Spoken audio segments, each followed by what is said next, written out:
مفتی صاحب، ملک میں خوفناک قسم کی دہشت گردی ہو رہی ہے۔ بولان ٹرین پر حملہ ہو گیا، اغوا ہو گئی، وہاں پر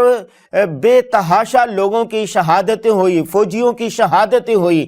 علماء کرام کیوں خاموش ہیں، بول کیوں نہیں رہے؟ ملک کے اندر دہشت گردی کی کچھ لہر اب نئی اٹھی ہے، اور جو بولان کا واقعہ ہوا ہے یہ انتہائی دردناک واقعہ ہوا ہے، اور یہ انتہائی ظالمانہ انداز جو ہے یہ انہوں نے اختیار کیا ہے۔ رمضان کا مہینہ ہے، مسلمان ملک ہے، مسلمان اس میں سفر کر رہے ہیں، نہ بھی مسلمان ہوں تو مسلمانوں کے ملک میں جو غیر مسلم رہتے ہیں ان کی جان، مال اور خون بھی ایسے ہی محفوظ ہے جیسے مسلمانوں کے جان، مال اور خون محفوظ ہوتے ہیں۔ تو ایسے مبارک موقع پہ جہاں عید قریب آ رہی ہے اور لوگ اپنے گھروں کی طرف جا رہے ہیں عید منانے کے لیے، خوشی کا موقع ہے، خوشی منانے کے لیے، خوشی میں شرکت کرنے کے لیے، اپنوں کے ساتھ خوشی منانے کے لیے جا رہے ہیں، اس وقت ایسا دردناک واقعہ کیا گیا ہے جس کی کوئی انتہا نہیں ہے۔ باقی آپ کا سوال یہ ہے کہ علماء کرام اس سے منع کیوں نہیں کرتے؟ علماء کرام اس سے مسلسل منع کر رہے ہیں اور اس کی شرعی حیثیت کو بالکل واضح کر رہے ہیں۔ پہلے ایک مشرف کا دور تھا، مشرف صاحب نے جو پالیسیاں اختیار کی تھی وہ پالیسیاں ایک اسلامی ملک کے شایان شان نہیں تھی، لیکن اس کے باوجود مشرف دور میں اور اس کے بعد کے دور میں علماء کرام نے یہ واضح کیا تھا کہ اگرچہ مشرف صاحب کی پالیسیاں ٹھیک نہیں ہیں، ان پالیسیوں پہ تنقید کرنی چاہیے اور ان کی مخالفت کرنی چاہیے، لیکن اس کی آڑ میں بے گناہوں کا خون بہانا، ان کو اغوا کرنا، ان کو اذیتیں پہنچانا اور اسلامی ملک میں افواج کے خلاف ہتھیار اٹھانا یہ کسی طریقے سے بھی جائز نہیں ہے۔ چنانچہ سن 2009 میں کراچی میں ایک اجلاس ہوا تھا، اس اجلاس میں وفاق کا اجلاس تھا، اس میں یہ سوال یہ کیا گیا تھا کہ کچھ لوگ آج کل ملک میں دہشت گردی کر رہے ہیں اور جہاد کے نام پہ کر رہے ہیں، اس مسئلے پہ غور کر لینا چاہیے کہ اگر تو یہ جہاد ہے تو ہمیں ان کے ساتھ شامل ہونا چاہیے، اور اگر یہ جہاد نہیں ہے تو ہمیں ان لوگوں کو سمجھانا چاہیے، شریعت کا حکم ان تک پہنچانا چاہیے۔ چنانچہ اس مسئلے پہ غور کرنے کے لیے 2 رکنی اس وقت کمیٹی بنائی گئی تھی اور ان کو اختیار دیا گیا تھا کہ جتنی آپ ضرورت محسوس کریں اور علماء کے ساتھ مشورہ کریں اور مشاورت میں مسئلے پہ غور کرنے میں اور علماء کرام کو شریک کرتے رہیں۔ وہ 2 آدمی تھے، شیخ الاسلام حضرت مولانا مفتی محمد تقی عثمانی اور حضرت مولانا مفتی عبد الرحیم صاحب دعوت برکاتہم۔ ان حضرات نے اور علماء کو بھی ساتھ ملا کے مسئلے پہ غور کیا۔ یہ دونوں جید علماء کرام تھے کہ سیاسی علماء، تنظیمی علماء، تقریباً 1 سال اس مسئلے پہ خوب اچھے طریقے سے غور و خوض کیا، اور غور و خوض کرنے کے بعد جس نتیجے پر یہ پہنچ رہے تھے تو اس نتیجے میں تمام علماء کرام کے ایک نمائندہ علماء کرام کو اس میں شامل کرنے کے لیے سن 2010 میں جامعہ اشرفیہ لاہور میں ایک اجلاس منعقد کیا گیا، جس میں بڑے بڑے دارالفتاؤں کے علماء کرام بھی، مفتی حضرات بھی تھے، تنظیموں کے حضرات بھی تھے، ہر قسم کی نمائندگی اس اجلاس کو حاصل تھی۔ یہ بندہ ناچیز جو اس وقت بات کر رہا ہے یہ بھی اس اجلاس میں شریک تھا، اور اس اجلاس میں 2 ٹوک انداز میں انہوں نے واضح کیا تھا کہ اسلامی ملک میں چاہے جیسے بھی حالات ہوں تو افواج کے خلاف، عوام کے خلاف کسی طریقے سے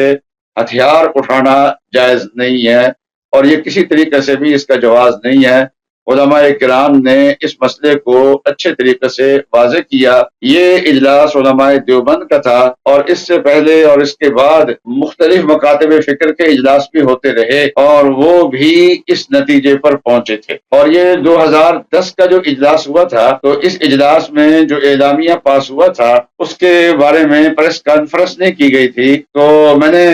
بڑے حضرات سے پوچھا کہ آپ نے پریس کانفرنس کیوں نہیں کی؟ فرمانے لگے کہ ہمارا مقصد نوجوانوں کو مسئلہ سمجھانا تھا، پریس کانفرنس کر کے نئی بحث میں الجھانا مقصود نہیں تھا۔ گویا پوری حکمت عملی کے ساتھ ہمارے علماء کرام نے اس مسئلے کو ہمیشہ واضح کیا ہے، اور حضرت مولانا حسن جان صاحب رحمۃ اللہ علیہ جو شہید ہوئے تھے تو وہ بھی اسی مسئلے کو واضح کرنے کی وجہ سے شہید ہوئے تھے۔ 2010 کے اجلاس میں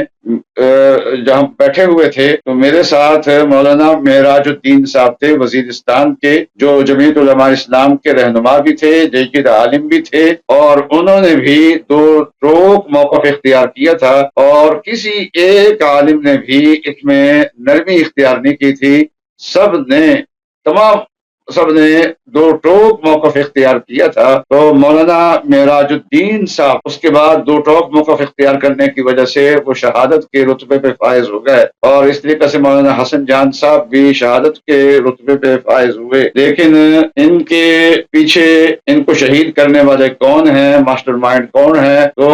اس کا ابھی تک پتہ نہیں چل سکا، اور ہم نے کوئی اس کے موضوع پہ شکوہ بھی نہیں کیا۔ اس کے بعد سن 2014 میں حکومت نے تمام پارٹیوں کو جمع کیا، اور جمع کر کے نیشنل ایکشن پلان بنایا، اور اس میں ہماری دینی جماعتیں بھی شامل تھیں، اور قائد جمعیت، قائد ملت اسلامیہ حضرت مولانا فضل الرحمان صاحب دامت برکاتہم بھی اس میں شامل تھے، اور انہوں نے بھی اس نیشنل ایکشن پلان بنانے میں مکمل طور پہ تعاون کیا، اور غیر مشروط طور پہ تعاون کیا۔ علماء کرام نے جب بھی مسئلہ بیان کیا تو اگر مگر کے ساتھ بیان نہیں کیا، مشروط طور پہ بیان نہیں کیا، بلکہ کھل کے بیان کیا ہے، واضح طور پہ بیان کیا ہے۔ تو کچھ لوگ تو ایسے ہیں جو اس قسم کی کارروائیاں جہاد کے نام سے کر رہے ہیں، تو ظاہر بات ہے کہ جہاد شریعت کا مسئلہ ہے، تو ان تک تو علماء کرام کی بات کا اثر ہونا چاہیے، اور انہیں علماء کرام کی بات کو قبول کرنا چاہیے، جو علماء کرام فرماتے ہیں اس بات کو قبول کرنا چاہیے۔ لیکن دہشت گردی جو اس وقت نئی بلوچستان میں ہمارے سامنے آئی ہے، اور یہ ایک بولان میں کارروائی ہوئی ہے ٹرین پہ، اور اس کے بعد بھی ایک دو دن کے بعد کارروائی کوئی ہوئی ہے، کسی سیکورٹی ایجنسی کے اوپر حملہ کیا گیا ہے، مجھے یاد نہیں کون سے شہر میں اس وقت کیا گیا تھا، لیکن یہ ہے کہ وہ کیا گیا ہے۔ یہ لوگ جہاد کے نام پہ بات نہیں کر رہے، بلکہ آزادی کے نام پہ بات کر رہے ہیں، اور آزادی کی تحریک وہ ہوتی ہے جس کی پشت پہ قوم کھڑی ہو۔ لیکن الحمدللہ بلوچستان میں جو آزادی کے نام پہ کام کر رہے ہیں اور دہشت گردی کر رہے ہیں، اس کے پیچھے بلوچ عوام نہیں کھڑے، اور ان کے پیچھے انڈیا ہے، ان کے پیچھے اور پاکستان کے مخالف لوگ کھڑے ہوئے ہیں، اور اس لیے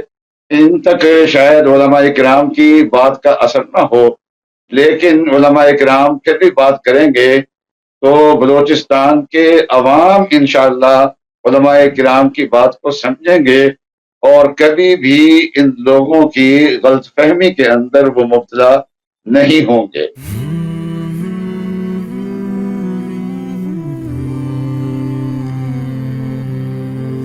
رمضان المبارک کی پر نور ساعتوں میں دیکھیے درسقرآن.com کے یوٹیوب اور فیس بک پر ہلال رمضان، سوشل میڈیا پر سب سے قدیم اور سب سے ریلائبل برانڈ www.درسقرآن.com